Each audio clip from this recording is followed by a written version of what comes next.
Hello，大家好，我是韩畅友。今天我给大家来讲解一下牧田012的一个使用方法，从最简单的入门开始讲，然后再讲到一个专业级别的一个使用方法。大家可以看到啊，牧田012到手之后的话，先装电池，电池有正反之分。如果它有防呆设计的，反而是很难装进去的。如果你大力出奇迹的话，就会导致里面的主控会烧掉啊。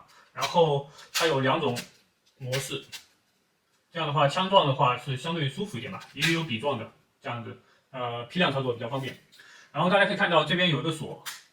我们解锁之后，这样的话，它的这个启动按钮就可以启动了。这个是旋螺丝，这个是松螺丝，看这个箭头方向就知道了。然后这个是档位，1档、2档的转速，一档位的话是200转，是低转速；高档位是650转，是高转速。然后这边的话是有个灯光的一个按钮，这边如果在暗处作业的话，可以把这个灯光打开。最关键的一点啊是这个扭矩环，牧田012的有21档扭矩，从0.3牛米到8牛米之间。这个扭矩和转速要匹配上。如果是在9档以上的话，它属于是大扭矩的情况下的话，要调到低档位，就是低转速的一个档位。这样的话，它的扭矩才能跟得上啊。就是9以上的话要调到1档位，然后一般情况下操作的话，就大家调到高速的话，效率会更高点啊。然后上劈头，牧田原装的劈头，牧田原装劈头是这种的话是。就是短劈头，短劈的话，它在那种就是比较细小的工况下，它是塞不进去的，这个位置是无法塞进去的。所以的话，我平常都不用这种原装的劈头，是另外买了这种加长细长的劈头，这种就比较方便了。这样就可以直接给它拧松或者拧紧。劈头的话，一般来说我们常用的是 PH2 跟 PH1 的，最常用的是 PH2 的，就是头会粗一点 PH2，然后。PH2 的话是常用的粗头，然后 PH1 的话是常用的细头，这两个是最常用的。还有一些6角的，大家可以根据自己的情况去买相对合适的。还有一些情况的话，比如说这种加长的，如果你有这种工况的话，就可以买这种加长的。一般来说的话，这种劈头是带磁性的，如果你磁性不足的话，可以用一个加磁器来进行加磁或者消磁。好，先装劈头。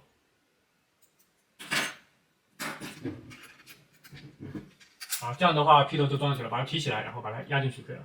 然后这个的话是一个外置的一个加磁器，这个的话能让它的磁性变得很强。这种看自己使用情况吧，一般也可以不装啊。好，这样的话就可以拧紧或者拧松螺丝了。好，比较关键的一点来了，就是牧田012有一页说明书，就是讲了对应的螺丝大小，每 M2.50 用1档跟3档扭矩，然后。M3 的螺丝就是3毫米的螺丝，就用4-8的一个扭矩档位。但这个的话，我觉得是偏大的啊。所以的话，我通过寻找资料，就找到了一个就是工厂内部的一个就是扭矩档位的标准，然后制定你根据使用情况、实际情况的话，划定了一个比较好用的一个档位范围啊。就 M2.5 的螺丝，像这种 M2.5 的螺丝是最常见的，给大家看一下。在软的材质，就是塑料的情况下，可以用1档。我们上合适的劈头，好，1档。我们把螺丝拧出来了，拧出来之后的话，关键是拧上去。拧上去的话，它这个是塑料材质，算比较软的材质。然后这个螺丝直径应该是在 M2.5 左右。然后我们 M2.5，然后根据这个表设为1档，然后就直接，好，它就会自停，到1档就会停下来。这个是牧田012的它的一个卖点，它就是说你转到你设定档位它就会停了。然后比如说还有 M3 的螺丝，这种的话是 M3 的螺丝，比如说这个是 M3 的螺丝。然后我们可以根据就是我通过查专业数据自己归纳的这个表，可以看这边，如果是这个塑料是比较软的，我们上合适的劈头，调到2档，先转出来之后。确认好是2档，然后就可以把它转进去了。它就会自停卡死在这个扭矩上。所以的话，这个牧田012为什么称为专业螺丝刀的话，主要是在这个扭矩的控制上，这个扭矩控制是很重要的。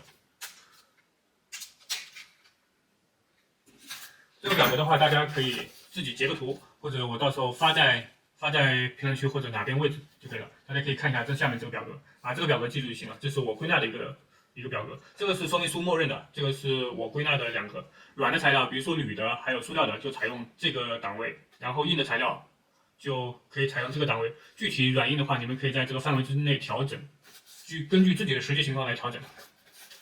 木田02可以看到是 M2.5 到 M5 之间的螺丝，超过这两个范围的话就不推荐使用了。用是可以用的，但是就是不推荐，它可能会导致劈头的一个磨花。然后劈头的关键的话，其实就同心度的话是次要的。一般来说，把螺丝拧花一般是吻合度的问题，就是说这个劈头的吻合度是怎么样。如果吻合度不行的话，或者头有磨损了，就很容易会把那个螺丝给拧花的。所以的话，劈头是消耗品。我一般来说就买国产的这个普派的还可以吧，大家可以看一下绿林什么的，只要它的那个材质还有那个吻合度过关的话，就可以直接购买。然后记得要更换，主要是也很便宜，1-2块一个，没有必要去追求进口的那种，毕竟是属于消耗品。现在我们来看一下这个电池还有充电相关的知识啊。电池的话，这个是我自己卖的一个电池，它电池打开来，这个就是一个电芯。电芯的话是大家可以看到就比较简单的2节18650电池组成的，然后再加一个热锰电阻，是用来防止过温的。一般来说的话，我用的是这个力神的1860LD 这个型号，内阻的话在14左右，属于10C 的一个电池。可以直接测一下这个内阻啊。内阻的话在4.3左右，还是比较好的，属于一个10C 的电池。然后容量的话也是足容在2500毫安左右，2500毫安时左右，这个还算不错的。基本上到手的话就是成品的话就这么一个，然后就是大概是这么一个电池。然后这个贴纸的话也是我自己做的啊，是我自己用那个 Photoshop 就是标注的一个相关参数，这个参数都是实标的，是足容的，就是说不像有些是虚标的，这个都是根据实际的电池性能然后标上去的。然后它这个就是电芯的话是属于一个国产的1860电芯，然后是力神 LD， 它的内阻刚才给大家看过的是14毫左右，算是比较好的。然后市面上一般来说，像闲鱼的话，它很多是就是如果它没有标全新电芯的话，它一般是用二手拆机电芯来直接卖出来的。然后还有是用的是那种标称所谓的什么三星、LG 或者索尼什么的电芯，这种很多就是这3个牌子的电芯有很多都是假的，大家可以到网站上去搜一下啊。我到时候也会放2张图出来。一般来说，他们就通过换皮来就是仿冒。一般来说，一节18650电芯，像这个假货的18650电芯的话，一节在6块钱左右，然后真货的话要几十块钱。这样的话，它利润差了好几倍，就是几百的利润。所以的话，它现在用那种假电芯的人也越来越多了啊。所以的话，我就不会选择这3个牌子。毕竟啊，现在就是国内的18650的技术已经提升很多了，在性能和寿命上，这种中高端的电池也不输于进口的，所以的话，我觉得上这种进口的电芯其实没有必要，主要是性价比太低了，其次是假货泛滥太严重。大家可以看到电池的话，主要是比较简单的2种结构。然后你看一下啊，它这个我拆解了一下这个原装的一个充电器啊，发现它并没有一个平衡的功能。然后原装充电器的话，它的截止电压是单节是在4伏左右。它这个可能是因为它这个充电电流过大，是充电电流是2.4安导致的。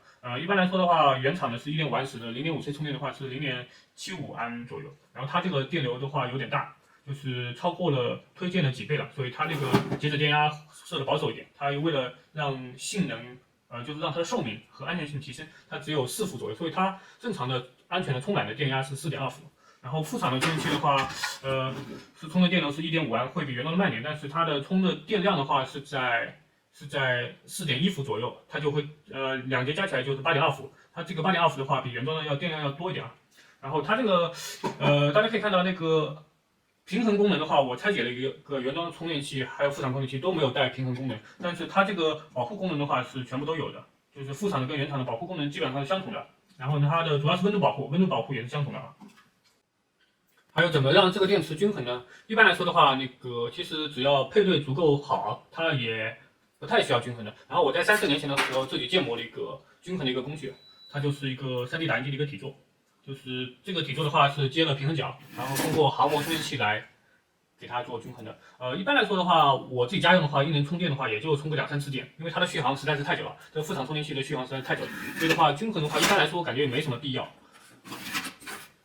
好，最后再给自己的闲鱼店铺打广告啊！这个所有的东西都是全新正品，如实描述的。